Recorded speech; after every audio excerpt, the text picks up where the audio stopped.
Кешар, рахмет мөлдір. Қанша жайлы өтіп жатыр дегенмен, қыстың аты қыс. Тосын мінез танытпай қоймайды. Желтоқсанның соңы мен қаңтардың басында полиция қызметкерлері және төтенше жағдайлар министрлігінің мамандары 40-нан аса көлікті қар құрсауынан шығарды деген дерек бар. Ауа райының қолайсыз екенін көре тұра жүргізушілер неге жолға шығады? Сақтыққа, салғырт қарайтындарға жауапкершілік қандай? Ең бастысы, қыстың күні қауіпті жол учаскелері қайсысы? Бүгінгі талқы осы. Ассалаумағалейкум.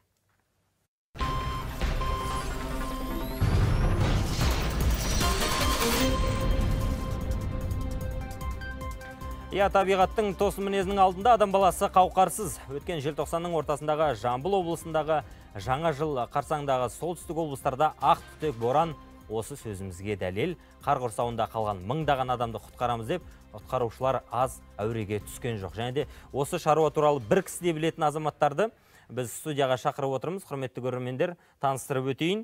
Қазақстан Республикасы Ішкі істер министрлігі әкімшілік полиция комитетінің ерекше тапсырмалар жөніндегі аға инспекторы Таңат Асылжанов, қош келдіңіз. Қазақстан автожолшылар қауымдастығының президенті Бағлан Баймағамбетов мырза ортамызда.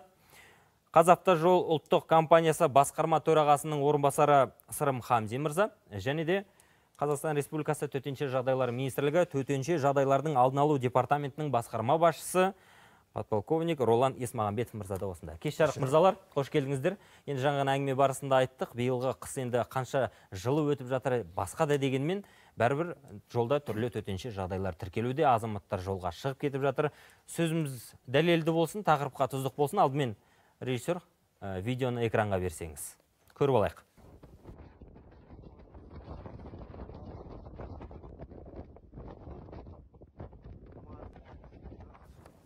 Мінекей, жеңіл көлікті былай қойған кезде жүк көліктерінің өзі жолда қалды. Қаншама жол көлік оқиғалары тіркелді.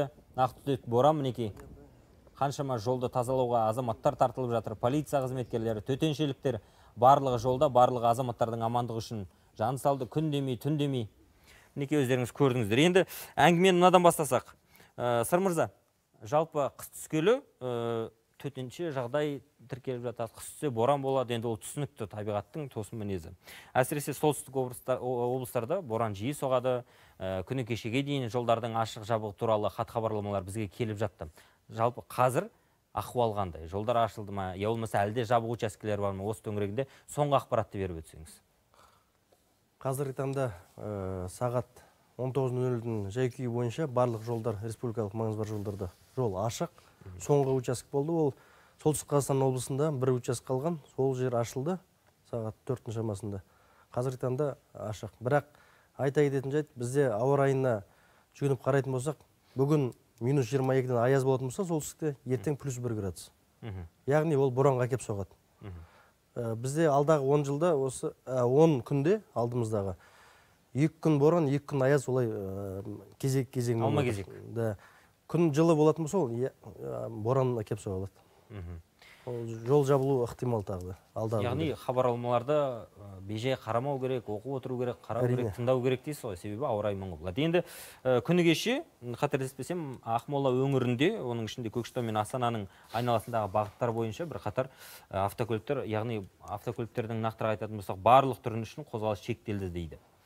Және ресми дерекке сүйенетін болсақ, 900-ге жуық көлік жолда қалды деген ақпарат тарады. Енді Таңат мырза, сізден сұрағымыз келеді. Полиция қызметкерлері аталған көліктердің барлығын діттеген жеріне жеткізуге қаншалықты көмектесе алды? Я болмаса осындай жолдар жабылатын кезде енді тек қана оны ішкі істер министрлігі, я болмаса төтеншеліктер ғана шешім қабылдамайды ғой. Бұл жерде барлығыңыз бірлесе отырып жұмыс атқарылады. Енді дегенмен де осындай хабарлама келген кезде полиция қызметкерлері қандай жұмысқа көшеді, қандай қызмет атқарады, және де жолдың жабылғанына қарамастан 900-ге жуық көлік жолда қалды дейді.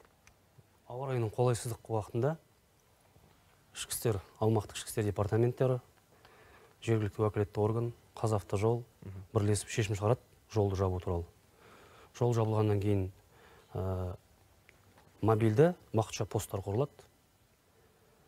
Мобильді посттар, олар жолды жапқаннан кейін А бекетінен Б бекетіне көліктерді жібермейді. Ауа райының жақсаруына қарай. тұрақталғанына Тұрақталғанына қарай. Енді арамызда мінекей автожолшылар қауымдастығының президенті Бағлан мырза тұр. Сіз өзіңіз мынау жол саласын бір кісідей білетін адамсыз. Ширек ғасыр осы салада жұмыс істегеніңізді жаңа айтып естіп біліп жатырмыз. Енді сізден сұрағымыз келеді, мінекей өзекті мәселені көтеріп жатырмыз ғой. Енді жол дейтін ойнайтын дүние емес, арты мысалы оқыс жағдайға, тіпті қайғылы жағдайға келуі мүмкін. Хабарлама келіп жатыр, мінекей Қазавтожол жіберіп жатырмыз дейді. Төтенше жағдайлардан 112-ден хат кетеді. Полиция бекет қояды, бірақ соған қарамастан азаматтардың жолға шығуына не себеп? Сіз қалай білесіз? Енді өзіміздің ежелгі мақал бар, жұмыла көтерген жүк жеңіл деп, қыс оңай болмайды қай уақытта да. Қазіргі уақытта енді көріп отырсыңдар, енді қар аралас жаңбыр жауып, көк мұз тайғақ болып, тіпті ол дала емес, қаланың өзінде жаяу адам өзі шақ жүреді. Талай адамдар құлап қазір мерт болып жатыр. Сол себептен енді мына жолға шығатын жүргізушілердің бәріне ескерту жасау керек.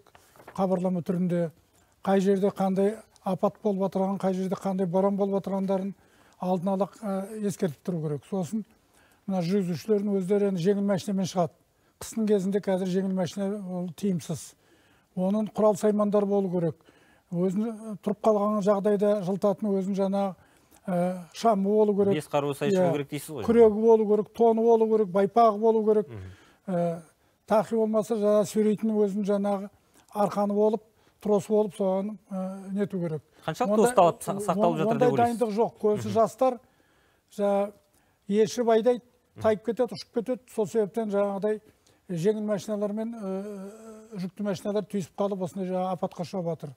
Кеше Ақтөбе облысында енді оқушылар қаза тапты. Неге конкурсқа алып баратырған балдарды автобустан қалып қойғандарын жеке машинаға мінгізіп алып, ал не болды енді? Қазір енді тым жақсы өсіп, өніп келе жатырған балдардан айырылып қалдық. Ол да үлкен сондай қиындық. Сол себептен қыстың кезінде енді өте сондай бір қатты сұраныс болу керек. Шыққан келе жатырған көліктің жағдайларын сұрап, мына жол полицияларына да сол қызметті шамалы атқарған дұрыс.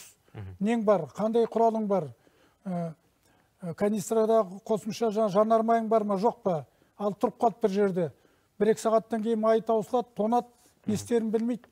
Сондай жағдайлар болмасын деп айта беру керек. Енді бұрынғы заманда емес, енді қазір енді шүкірміз, енді жолдарымыз күн үстіне тазалып жатыр. 360 техника қосымша алынды биыл. Мына республикалық маңызы бар жолдарды күту үшін әлде де аз бұл деген. Әлде де аз. Жақсы техникаға қатысты біз Бағлан мырза бөлек тоқталайық қазір әңгіме барысында. Енді Роллан мырзаның әңгімеге тартқымыз келіп отыр. Енді мынау құтқару жұмыстары деп айтып жатырмыз ғой. Қалай болғанда да жолға шығып кетіп, жолда қалған азаматтар, кейде мынау хат хабарламаны елемеген азаматтармен сіздер бетпе-бет келесіздер. Сол кезде айтатын уәждері қандай? Әрине енді осы желтоқсан айынан бастап өздеріңіз білесіздер, қыс қаһарына енді, және барлықтарымыз айтып отырмыз, жолда дабыл ескертулер берілді. Уақытында негізі осы желтоқсан мен қаңтар айларында 800-ге жуық дауыл туралы ескертулер алдын ала жіберілді. Одан кейін арнайы 1580 SMS хабарламалар арнайы операторлармен жіберілді. Дәрмен деген мобильдік қосымша арқылы 1780-дей хабарлама жібердік. Алдын ала оның бәрін ақпараттандыру болды. Бірақ дегенмен жолда қалған оқиғалар бізде бүгінгі күннің өзінде де орын алып жатыр. Осы желтоқсаннан бастап 6000-ға жуық адам құтқарылды. Осындай қар құрсауында қалған.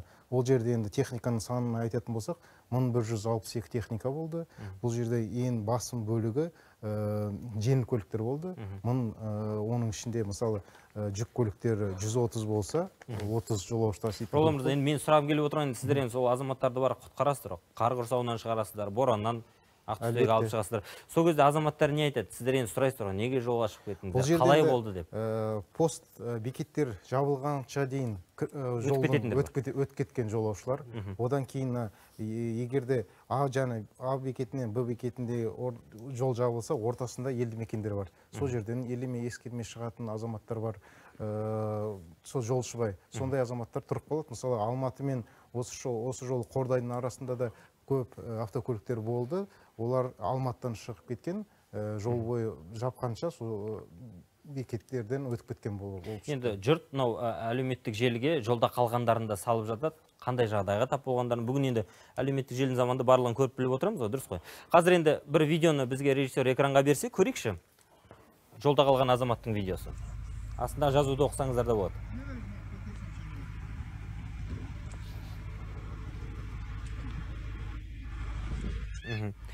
Енді МЧС келмесе, астындағы жазуды өздеріңізге мінекей оқып өтейін. МЧС келмесе, біз мүмкін жоқ болар ма едік дейді. Аллаға шүкір тірі қалдық деп жазыпты.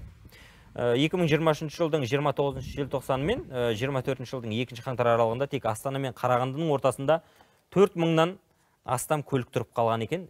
7000-нан астам азамат жолда қалыпты, оның 800-і бала дейді. Құдай сақтасын, құтқарушылар келмесе, бұл азаматтардың жағдайы не болар еді? Енді бұл қиын жағдай. Жаңа қайталап айтайын, енді жолға шығатын адам деген өзі қамдану керек, қаруланып шығу керек. Қараптан қарап тек жеңіл киіммен ешқандай құрал саймансыз шығып кетсе, өзіне өзі қиындық туғызады. Сол себептен ол алдын ала дайындалу керек. Сосын енді біздің енді мына жол саласында енді техникалардың көбісі енді бұрынғыдан келе жатқан техника, қазір айтып отырмын, 160 техника алынды, бірақ әлде де көбейту керек. Сосын жолдың бойына осы мына қар тоқтататын қалқандарды көбірек қою керек. Мына көрдіңіз ғой, жаңа ағаш егу керек. Жаңа мына біздер люцерна, житняк деген шөптерді егеміз жолдың іргесіне, жаңа ойпалыптарына. Оған малдар қызығып жаздың кезінде, мысалы қыс емес, жаздың кезінде сол шөп жейміз деп жолға шығып кетеді. Сол себепті малдың кесірінен де талай осындай жаңа дағдарыстар болып жатыр. Онда ескерту керек. Қалқан қой керек. Сосын жаңа бетон қалқандарды қойса, қазір ол қарды ұстайды. Әлде де соны күшейту керек. Көп жерлерде салынды сондай қалқандар. Сол қалқандар болса, жол таза болады. Таза болғасын жерде көріністі болады. Енді мынадай мәселе, біз полиция қызметкеріне ортамызда тұр, төтеншелік азаматтар да ортамызда. Енді сіздер антқа адал болған соң, қандай да жағдайда біздің азаматтар белгілі бір жағдайға тап болса, жолда қалса, басқа көмектесуге жаңағыдай ұмтыласыздар, көмектесуге міндеттісіздер. Бірақ жауапкершілікті төтеншеліктер мен полицияға артып қоюға да болмайтын шығар. Азаматтардың, көлік жүргізушілердің жауапкершілігіне қатысты не айтасыз? Әрине, әрбір жүргізуші өзіне жауапкершілік және көліктегі пассажирларға дейді, оларға жауапкермен қарау керек. Әрине, тәуекелге бел болмай, егер ешқандай бір қалай айтады, срочность болмаса, жолға шықпауға ескерту береміз біз. Өйткені ол жолға шығу апаттарға әкеп соғады. Ол жерде бізде білесіз, желтоқсан айының соңынан қаңтар айына дейін бізде 3 жол көлік оқиғасы болды. Астана, Щучинск, Қарағандыда. Бір факт бойынша, жол көлік оқиғасы бойынша 3 адам жарақат алып, 1 адам қаза тапты. Осы ауа райының қолайсыздығы кезінен. Енді төтеншеліктерден тағы бір мәрте сұрағымыз келеді, Ролан мырза. Қалай болған жағдайда да адам бәлкім бетпе-бет осы жағдаймен келмегеннен кейін одан сабақ алмай ма? Себебі көріп жатырмыз. Мысалы, қазір жаңа тағы да айттық, әлеуметтік желі ашық, барлық жерге видеолар жарияланып жатады. Мына видеоны жаңа өздеріңіз көрген басқа жерден емес, ол Инстаграм, басқа да мысалы жерлерге жарияланды. Яғни адам бетпе-бет келмей, өз жолда қалмай, бұны түйсінбей ме, түсінбей ме? Сіздер енді профилактикалық шаралар төңірегінде елдерді құрсаудан алып шығып жатқан кезде мысалға. Әрине, әр азамат оны түсінеді деп ойлаймын. Бірақ енді белгілі бір себептер болады. Мысалы, бір себептің бірі бізде дизель отыны бар. Қазіргі уақытта қыстық дизель отынның бағасы кішкене қымбаттау болғандықтан көбінесе жаздық дизель отынмен жүреді. Мысалы, бүгін Шымкент қаласынан шыққан автокөлік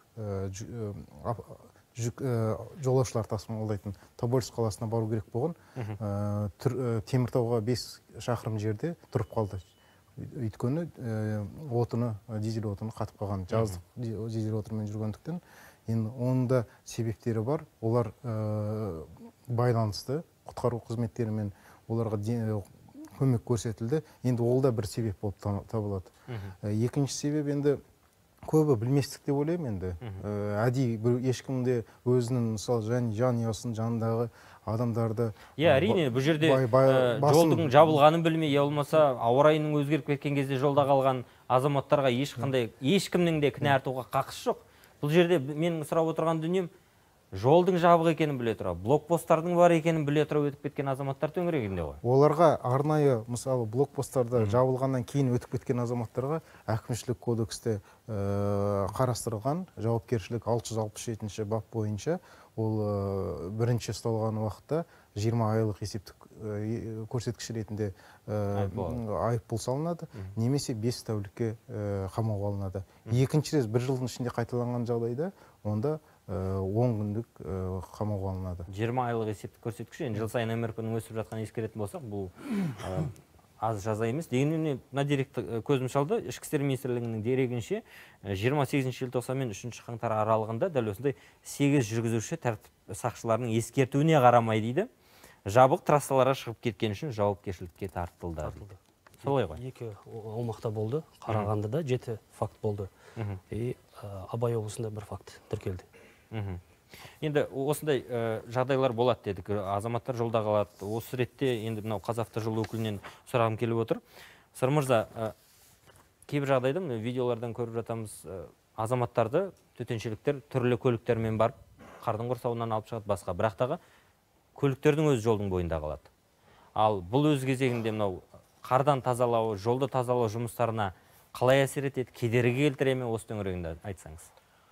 Әрине, егер жол құрсауында жаңа қарда қалып қойған, немесе сынып қалып қойған көлік құралдары жаңағы иесіз қалатын болса, біздің арнайы техниканың өтуіне қиындық туғызады. Сол жерлерді тазалауға, қардан тазалауға өткізеді. Бірақ қанша жерде қиын болғанмен, бізде әр облыста жаңа Қазавтожол біздің филиалдар, жаңа төтенше жағдайлар министрлігінде департаменті, әкімшілік полиция басқармасы барлығы осы жерде жаңа вахтовка дейміз, бұларды МЧС алып кеткеннен кейін ол водитель телефондары біз МВД арқылы қарап отырамыз. Сол мәшілерді жаңағы жақын маңайдағы жылыту бекеттеріне апарып ұстап, ол мәшілерді біз қарын тазалап алып кетуге кім апарады? Мүмкіндік жасаймыз.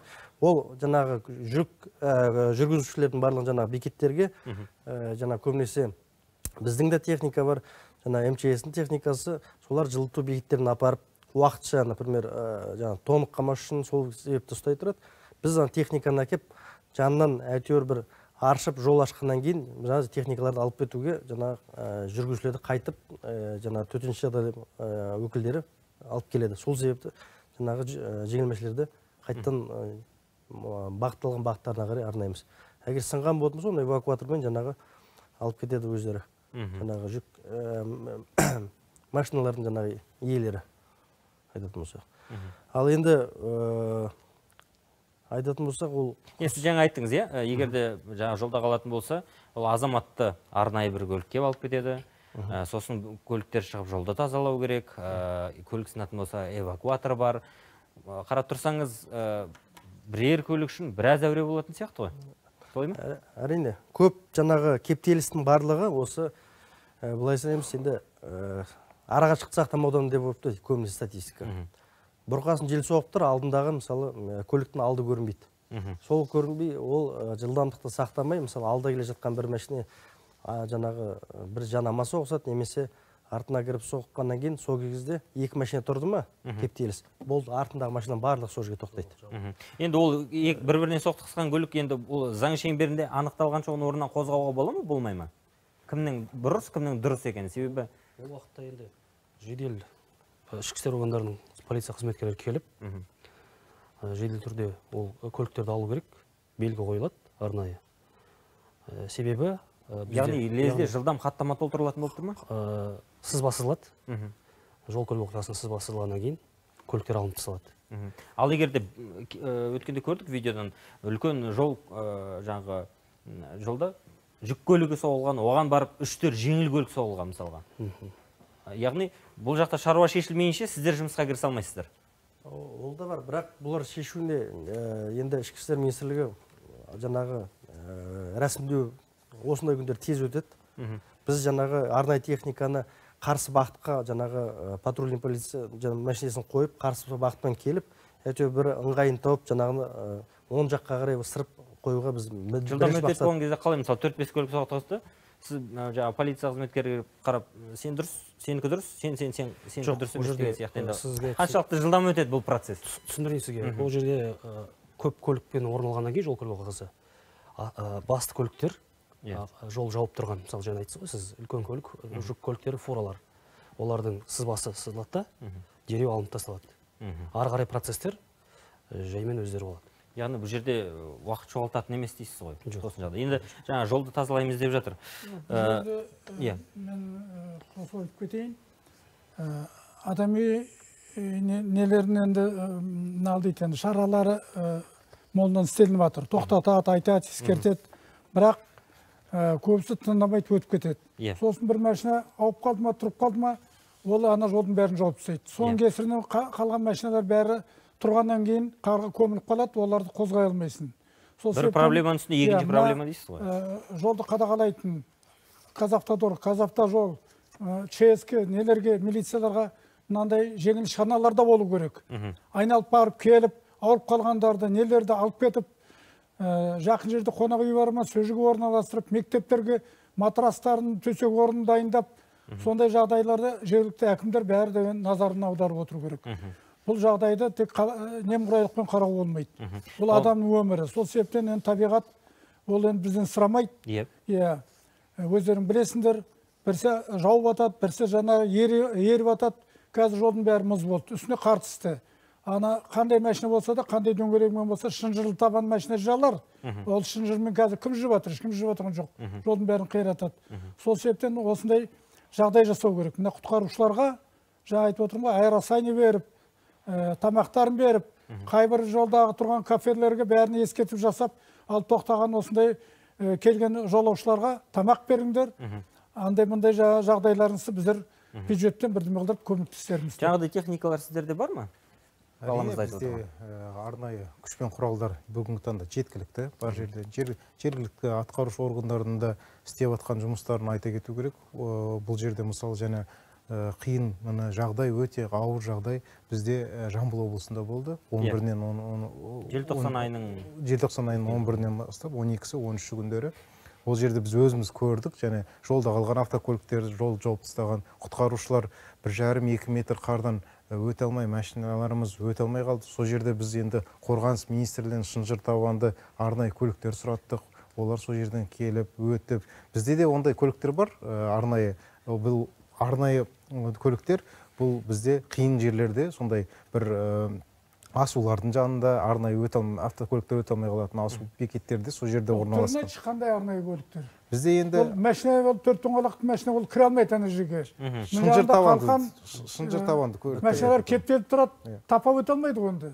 Сол себептен жаңағыда айтып отырмын, шана керек. Ондай шана да бар бізде. Бірақ енді көрген жоқпын шаналарымыз бар ондай. Бірақ енді бізде Қордайда болған жағдайды қарасақ, бұл жерде түк көрінбейтін бұрқасын болды. Ол шанамен де шыға алмайтын болды. Өйткені 40 метр секундына дейін желдің ұйытқуы болды. Шана бар деп біз енді Астанада айтып тұрмыз ғой, ал өңірлерде бұл дүние қанша? Әр өңірлерде бізде жедел құтқару жасақтары бар. Әр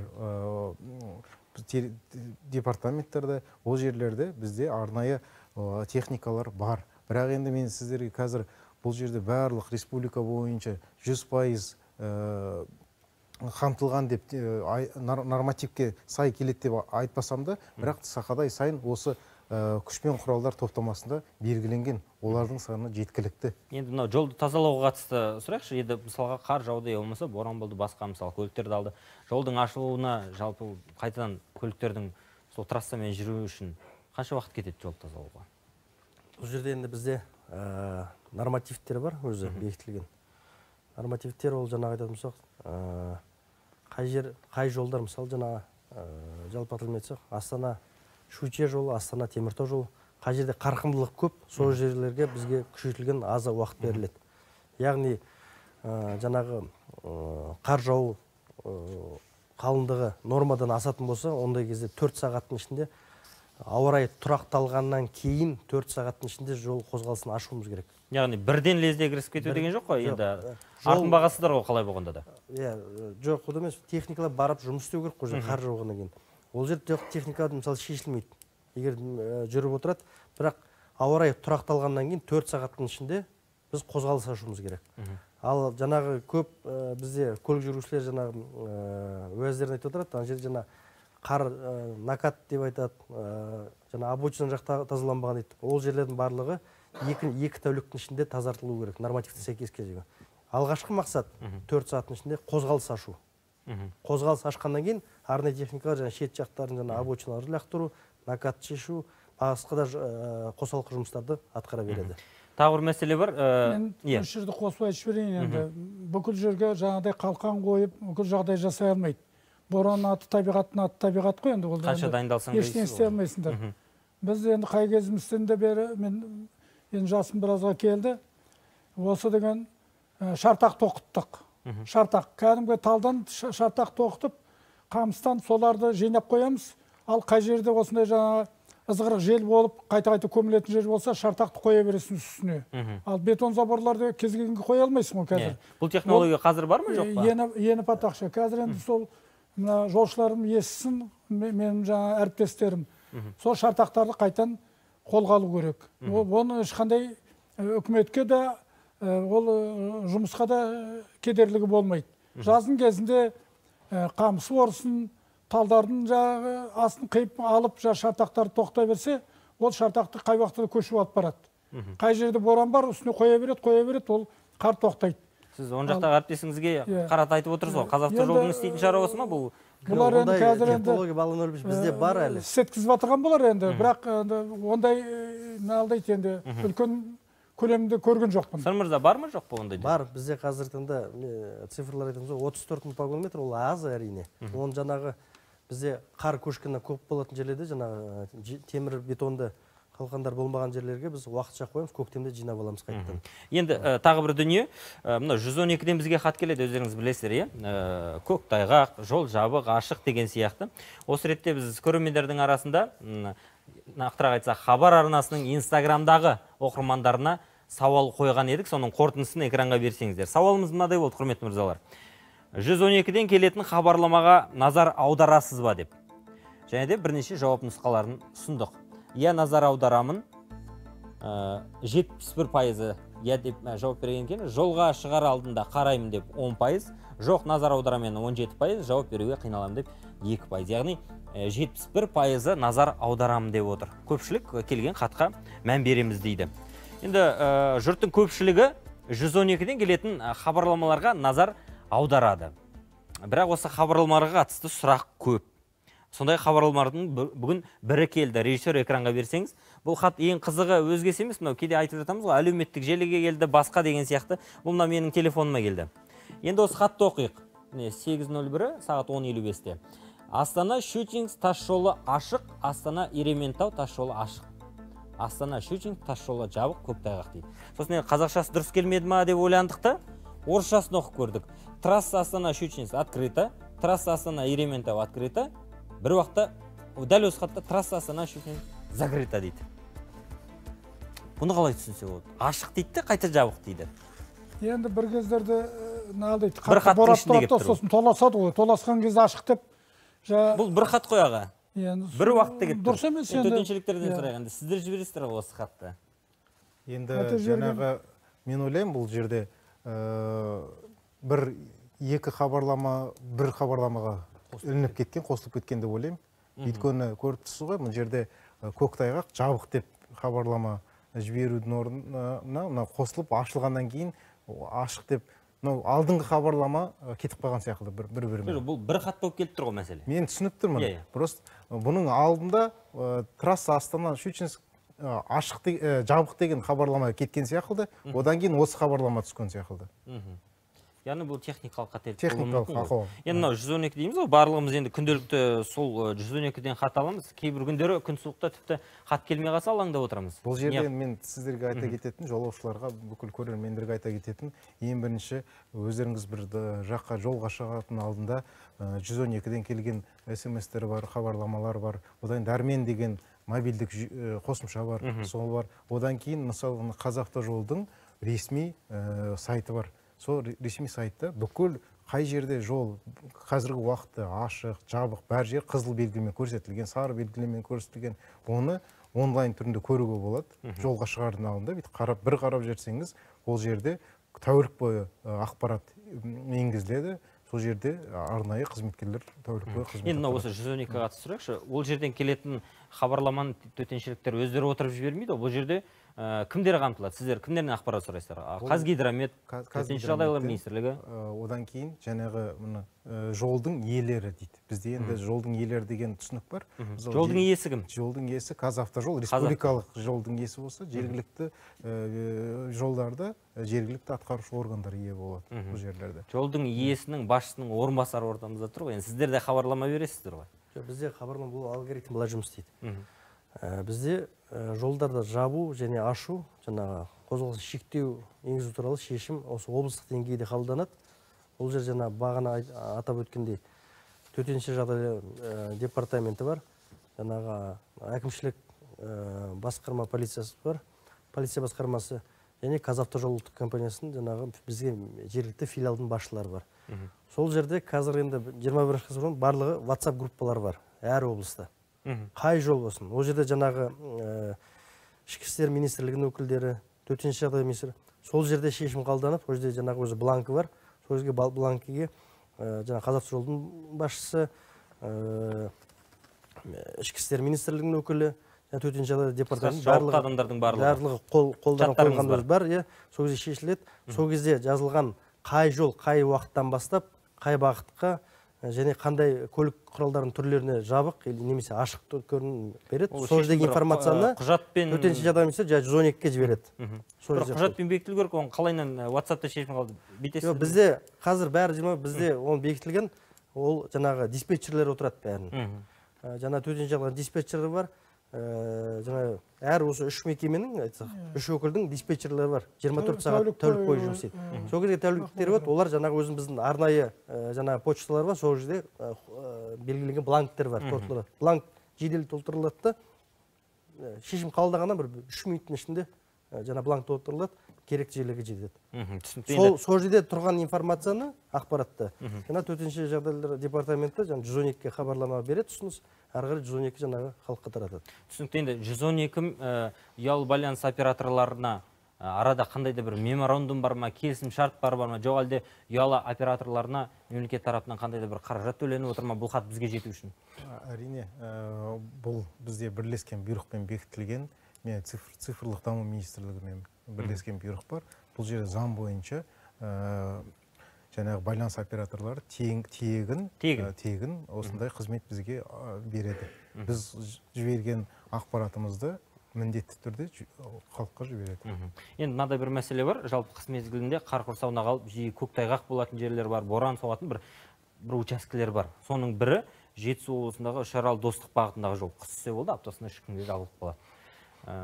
Енді осындай жерлерді алдын алудан бөлек, жаңа әңгіме барысында айттық, бекеттер қойылады.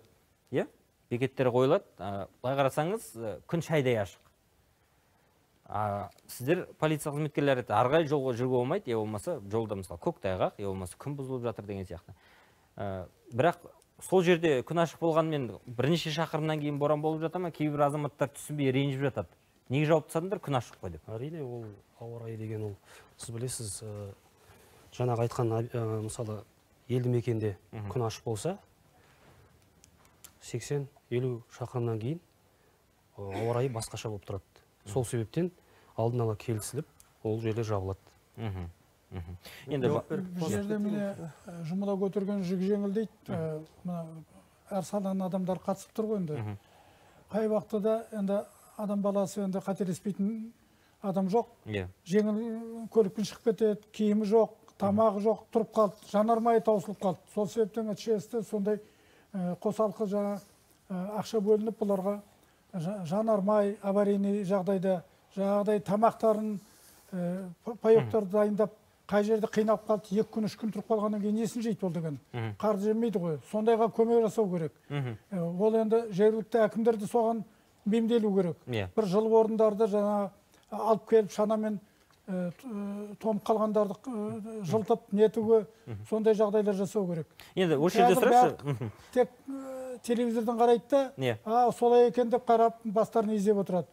Негізі осы жұмыстарды жандандыру керек. Айтып отырмын ғой, шартақ тоқу, мынандай жаңа тамақтарды дайындап, ұстап, шаршағандарға сондайлар қызмет жасап, соларды құтқаратын сондай жұмыстар жүргізу керек. Енді бұл жаңа әріптестеріңіз айтып өтті ғой жаңа. Халық болып біздер жұмылып көтерсек, бұндай оқыс жағдайлар болмайды. Енді төтеншеліктер міне арамызда тұр, ораламызда енді сіздерде айтып отырған осы бір аллаға сыйып жібере салмайтын шығар жолға. Өздеріңіз сол жақтан тауып ішесіңдер деп. Төтенше жағдайлар министрлігі енді азаматтық қорғау жүйесі бар негізі. Сол жүйеге кіреміз біз. Бұл жерде бұл жүйеге жергілікті атқарушы органдар да кіреді, ішкі істер министрлігі де кіреді. Барлық құрылым осы жерде бірлесе жұмыс атқарады. Қыстың басында 23-24 қарашада біз республика деңгейінде қыс 2023 деген арнайы республикалық жаттығулар өткіздік. Бұл жерде Бағлан мырзаның айтып отырғаны алаңдағаннан ғой. Азаматтар қанша күн жолда жүреді, жұмыста жүреді, сондықтан қам жасалсын деген айтып отыр. Сол бар ма деген сұрақ қой. Дайындық тарапынан тексерілу жүргізілді. Бүгінгі таңда республика деңгейі бойынша 608 жаңағындай жылыту орындары арнайы дайындалған. Ол жерде келісім жергілікті атқарушы органдар жасалған. Олар өйткені ақшаны бюджет есебінен беретін жергілікті атқарушы органдар. Солар меморандум жасасып, одан кейін егерде тамақтандырса адамдарға жолшылар осындай төтенше жағдайлар, соның есебінен жергілікті атқарушы органдар төлейді. Негізі ол жанармай қоры бәрі қарастырылған. Бізде бәрі бар дейсіз ғой. Қарастырылған. Бұл жерде енді мен айтайын, осы қыс басталғалы бері енді адамдардың зардап шеккендер, үсіп қалған адамдар фактісі тіркелген жоқ, жол берілген жоқ ондай жерде. Енді мен ширек ғасыр жыл осы жолдың бойында болдым. Талай КАМАЗдар тұрып қалып, соляркасы бітіп қалған кезде бірінен бірі қайырсырап, канистрмен жүкіріп жүргендерді көрдік біздер. Сондай бір резервный ұстау керек па, жеткізіп қиыппен садақа болмаса енді әйтеуір өзі кейіннен ақшасын төлер, қолхатын берер деген сияқты. Соны сөйтіп құтқармасақ бол деген қазір жастардың көбісі қиыншылықты көрген жоқ. Айтып отырмын ғой, ешқандай дайынсыз шыға береді жолға. Ал шыққаннан кейін жаңағыдай апатқа ұшырап жатады. Бәріміз сол тиіп тұр осы жерде. Жол салған адамдар, жол күтетін адамдарға қадағалайтын істерге де сол енді бәріміз жан-жақтан айтып, осыны уағыздай берейік. Жергілікті әкімдер де осыған көңіл аударатын болу керек. Ал қай жерде қандай жағдай болып жатыр ма, үйлерін жатпай шығып, жаңа ауылдың өзінің мамандарын жинап, техникаларын шығарып барынша. Техника дегеннен шығады, сұрайықшы, Сыр мырза, енді жергілікті өңірдегі атқамінерлер, жауаптылар бір жағынан шығысып, қаншалықты мысалы осындай жағдайға тіркелген кезде көмектеседі? Мысалы, бір жағынан шығысады, жол тазалау, мысалы, сіз енді республикалық жолға жауаптымыз деп отырсыз ғой. Ағамыз айтып отырған. Сұрақ түсінбедім. Жергілікті атқарушы органдармен қаншалықты байланыс сіздерде орнаған? Жоқ, оларды бізге айтып өтті. Жол жабылған бекеттерде бізде мысалы Ақмола, Қарағанды облыстарында волонтерлар бар, ешкім. Олар тамақтасумен, ыстық тамақтасумен, Теміртау қаласынан мысалы өз көзімізбен көргенбіз, ыстық тамақтасайды, ЧС машиналарына мінеді, уақыт өкім тамақтасайды сол жерде постта тұрғандарға. Сол уақытта біздің арнайы техника жол тазалап жүрген кезде бекеттегілерге бәрін ыстық тамақтандармен жаңа әкімшілік тараптарының біраз көмектер көрсетілген болатын. Бұл жерде бөлінуге болмайды. Ол жерде барлығымыз бірігіп қана жұмыс істеу керек. Бұл сенің жұмысың, сен мен жұмысым деп отыратын. Қыстығын ұмытады, бәрі ондайды. Барлығы бірігіп жұмыс істейді. Ол жерде ең бастысы жол жабылған кезде ең бірінші мақсат ол қауіпсіздік адамның өміріне. Жолды бірінші ол көріну бақыты жоқ, ол не нәрсеге әкеліп соғады. Апатқа келеді, адам өліміне әкелуі мүмкін. Сол сияқты жабылатын басты мақсат ол қауіпсіздік мақсатына жабылады. Түсінікті. Енді жаңа өздеріңіз әлеуметтік желіде жүргізген сауалнаманы көрдіңіз ғой, құрметті спикерлер. 71% 112-ден келетін хатқа жауап көреміз, оқимыз дейді, бірақ та осында жағдайлар тіркеліп жатыр, жолға. Енді 112-ні бізге жылдан жылға келеткен проблема бұл. 112 кішкене кешігіп келеді жаңағы СМС-дері. 1,5 сағат, 2 сағат нәрсе. Жаңағы Қазавтожолдың ұлттық компаниясын жаңағы ситуациялық орталығы картада тұрады бірінші бетте. Бізден көріңіздер дейсіз ғой, біз жеделіміз деп. Сайтқа кіретін болса барлығы жазылып тұр. Кенеттен сразу сол жабылған моменттен бастап, сол моменттен бастап. Сайттың атын айтсаңыз, біле жүрейік. Kars.kz. Kars.kz, жақсы. Сосын телеграм каналдарда Қазавтожолдық бар. Сосын 1403 бар біздің кол орталық. Түсінікті. Жақсы. Бізде уақыт аяқталды. Kars.kz. Қыс болсын, жаз болсын, күре жол қателікті кешірмейді. Астыңыздағы темір тұлпарыңызға сеніп, ат тұмсығы көрінбес боранда жолға шығам деп опқы жеп қалмаңыз. Оның үстіне Құдайда сақтағанды сақтайды.